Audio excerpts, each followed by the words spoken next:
Тому не согреться, кто одиноко живет. Один и в поле не воин, и в доме один не семья, а леза всюду с тобою, родимой матеря.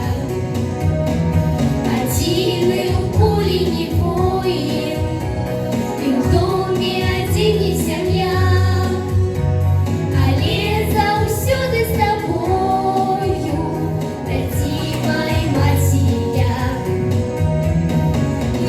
беседа и жарится, пьется мядова до дна. Только тому, кто один